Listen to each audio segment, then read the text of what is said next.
devido à citação do Mágico de Oz no último vídeo, alguns pediram para mim falar mais detalhes do filme. Este filme também tem aspectos musicais por causa da música Somewhere Over the Rainbow, além do arco-íris e da produção do Pink Floyd. Essa produção, como vimos, é cheia de ocultismo, ainda que com ar inocente de pureza.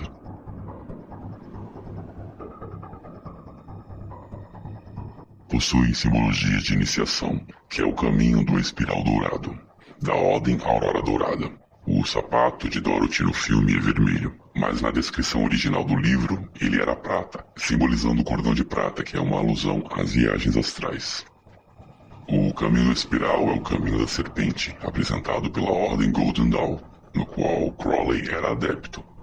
Crowley acreditava ser o profeta de uma nova era, o Aeon de Horus, com base em uma experiência espiritual que ele e a esposa dele tiveram no Egito, em 1904. Segundo ele, um ser espiritual chamado Aias revelou toda a doutrina. Ele até escreveu um livro chamado Liberos. O escritor Elephant Ball era ocultista e apresentou uma metáfora iniciática neste filme, além de uma homenagem ao Aleister Crowley e a sua doutrina chamada Telema, doutrina hedonista, que significa liberdade para fazer o que tu queres, pois este é o todo da lei.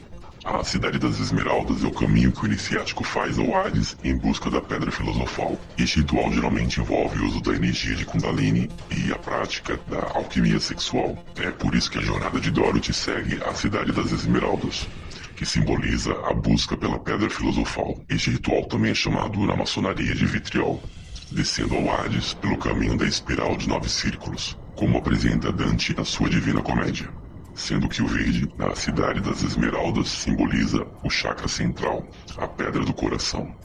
Antes é preciso saber que o filme Mágico de Oz surgiu a partir do livro O Maravilhoso Mágico de Oz, um romance infantil de alta fantasia, que serviu de roteiro e adaptação ao filme. O Maravilhoso Mágico de Oz é escrito por L. Frank Baum, publicado em Chicago em 17 de maio de 1900. Em maio de 1900, Frank Baum lançou O Mágico de Oz, que logo se torna um grande sucesso. Sua obra marcou de tal forma que o autor viu-se obrigado a produzir sucessivas continuações. O livro Ozma de Oz, por exemplo, publicado em 29 de julho de 1907, foi o terceiro dos livros da série de L. Frank Baum, cuja ação continuou a acontecer na Terra de Oz, narrando a história de Dorothy ao país de Oz. A história conta o seguinte: a pequena Dorothy morava com os tios Zen em uma pequena fazenda do Kansas. Seu único amigo era o cãozinho Totó, que, durante uma tempestade, desaparece. Procurando-o desesperadamente, a menina termina sendo levada para uma terra desconhecida e distante, a Terra de Oz. No meio da tempestade, Dorothy encontra seu animalzinho. Quando finalmente pousam nessa terra desconhecida, descobre que a casa na qual ela estava tinha caído sobre uma perigosa bruxa daquele lugar, matando-a. Surgem então alguns homenzinhos, os chamados Mookins, que eram dominados por aquela bruxa. Então Dorothy é aclamada como heroína por ter matado a bruxa malvada do leste. Nesse tempo aparece a chamada bruxa Glinda, que diz ser uma bruxa do bem. E ansiando por voltar para casa, a menina recebe dos habitantes de Oz a orientação que precisava para voltar para casa. Seguir o caminho dos tijolos amarelos e procurar a ajuda do feiticeiro de Oz na Cidade das Esmeraldas. Bastava seguir a longa estrada de tijolos amarelos que cortava o país. No caminho, Dorothy vai encontrando alguns personagens. Depois, ao parar e descansar, Dorothy encontra, num grande milharal, um pobre espantalho. Para sua surpresa, o boneco é capaz de falar e revela que seu sonho era ter um bom cérebro e então produzir excelentes pensamentos. Dorothy vai encontrando esses personagens e convidando eles para seguir com ela neste caminho, pois certamente o Mágico de Oz poderia resolver estes problemas. Seguindo juntos, encontra então um homem todo feito de lata, todo enferrujado, próximo a uma cabana. Eles ajudam ele a voltar a se movimentar, e ele diz que gostaria de ter um coração, pois é um ser vazio e sem coração. Então ela encontra o Leão Covarde. Então, a convite da Dorothy, ele segue também com os demais à procura do Mágico de Oz na Cidade das Esmeraldas. Lá, o mágico os recebe, sem contudo mostrar-se diretamente, pois na verdade ele é um trambiqueiro e não possui poder nenhum. De qualquer forma, ele exige que, para que ele atenda a cada pedido, primeiro eles derrotem a bruxa malvada do oeste. Eles aceitam a proposta e seguem em direção dessa empreitada. Porém, quando eles voltam da vitória sobre a bruxa, eles desmascaram o mágico, que chegou à Terra de Oz num balão desgovernado, e que fingia ser um poderoso feiticeiro, usando alguns truques aprendidos nos circos, onde ele tinha trabalhado, e no qual ele usava para dominar aquele povo. Bom, fica claro que o escritor se usou de muitas metáforas para falar de muitos assuntos. L. Frank Baum nasceu dia 15 de maio de 1856. Foi um escritor, editor, autor, roteirista e teosofista norte-americano. Foi criador de um dos mais populares livros escritos na literatura americana infantil, que é o que já falamos, O Mágico de Oz. Ele se tornou membro da Sociedade Teosófica, incorporando frequentemente em seus livros temas e símbolos desta doutrina. Frank nasceu na cidade de Chittenango, no estado americano de Nova York, Estados Unidos, em 15 de maio de 1856, oriundo de uma família de origem germânica. Foi o sétimo dos 9 filhos do casal Benjamin Ward e Cynthia Stanton Baum. Em 9 de novembro de 1882, Frank Baum casou-se com Maud Gage. E em julho de 1888, Baum e sua esposa mudaram para Aberdeen, Dakota do Sul. A descrição do Kansas feita por Frank Baum em O Maravilhoso Mágico de Oz é baseada em suas experiências em Dakota do Sul. Originalmente, ele era da religião metodista. Ingressou na Igreja Episcopal de Aberdeen com a intenção de participar dos teatros comunitários. Em 1879, ele e sua esposa tornaram-se teosofistas.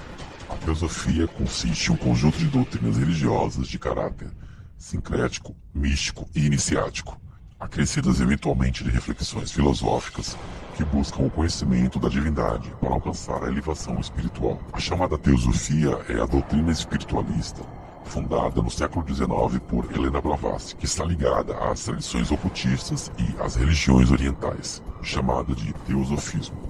E certamente ele uniu suas convicções políticas e teosóficas para escrever a obra O Maravilhoso Mágico de Oz, tanto que as crenças de Frank Baum estão refletidas em seus escritos. Existem inúmeras interpretações do real motivo que levou o escritor a escrever O Mágico de Oz, mas é certo que muitos elementos do filme têm conexões com a doutrina teosófica, no qual ele acreditava, e também com convicções políticas. Já falei aqui em outros vídeos que o espiral é um símbolo altamente esotérico.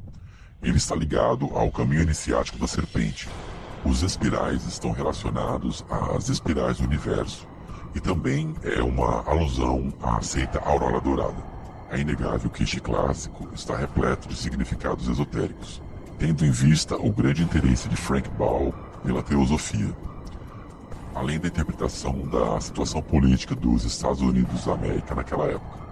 Inclusive, existe até mesmo uma relação de Aleister Crowley com o Mágico de Oz. Aleister Crowley é uma das principais personalidades da tradição ocultista e foi contemporâneo de Baum. Aleister Crowley tomou emprestado, inclusive, o nome Oz para intitular, em 1942, o seu livro, Liber Oz. Mas quando o livro foi lançado, o filme O Mágico de Oz já estava há 2 anos em estreia, fazendo um grande sucesso com suas cenas coloridas em Technicolor, um grande avanço na época. Tanto o livro de Aleister Crowley quanto a produção O Maravilhoso Mágico de Oz possuem bastante familiaridades. O livro anuncia algumas das leis de Aleister Crowley que fala sobre o direito do homem de cumprir as suas vontades. Todo homem e toda mulher é uma estrela. Não existe Deus, senão o homem. Todos esses conceitos de Aleister Crowley são ligados à doutrina da teosofia, no qual o homem pode se tornar um deus através das reencarnações. Ele também não precisa obedecer nenhuma regra moral. Essas afirmações são as palavras-chave da teosofia, que afirma que o homem é um deus ou se torna um deus através das reencarnações. Todas essas informações nos levam a uma conclusão, que Baum de fato parecia simpatizar com as ideias ocultistas, tendo se tornado membro da Sociedade Teosófica. De qualquer forma, o livro Mágico de Oz está repleto de sinais esotéricos compartilhados por praticantes da teosofia. Alguns desses conceitos são bastante evidentes, como o espiral de tijolos amarelos, que é uma metáfora para o caminho que a alma do adepto segue através da iluminação. Golden Path, caminho dourado ou caminho da aurora dourada. Os sapatos prateados de Dorothy, que no filme é de um vermelho dourado, é uma referência do cordão de prata, que é uma ligação do corpo físico ao corpo astral. Há também uma referência da banda Pink Floyd, que se inspirou nessa produção para a produção do álbum que eles lançaram em 1973. Existe uma sincronia do álbum do Pink Floyd com o filme Mágico de Oz. Para ver isso é preciso rodar os dois simultaneamente.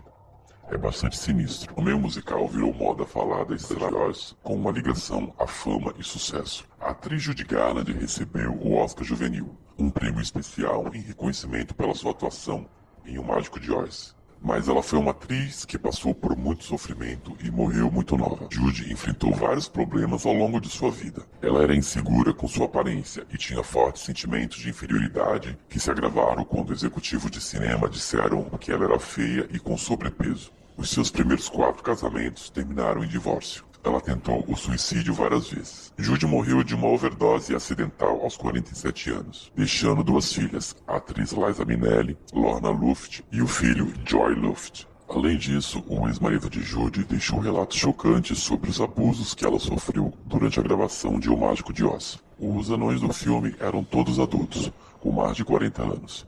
E a molestavam durante toda a filmagem. A produção de O Mágico de Oz também trouxe outras consequências sérias para os artistas que participaram do filme. Alguns quase perderam a vida ou sofreram acidentes sérios. O Homem de Lata, Buddy Ibsen, foi internado em estado grave após a sua participação, vítima de intoxicação alérgica ao pó de alumínio, sendo substituído pelo ator Jack Haley. Mas os maquiadores trocaram a maquiagem.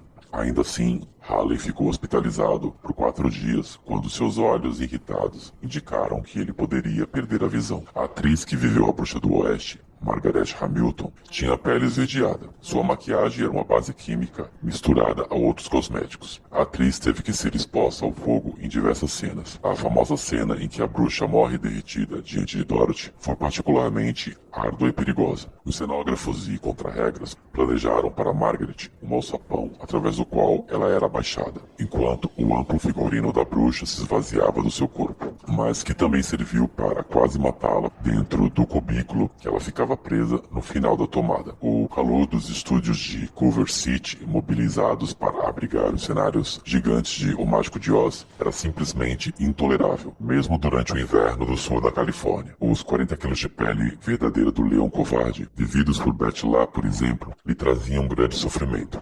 Sem falar nos equipamentos de Technicolor, cujo sistema de cor exigia 4 vezes mais luz do que os filmes em preto e branco, que quase torravam os atores e figurantes ao longo das pesadíssimas jornadas de trabalho.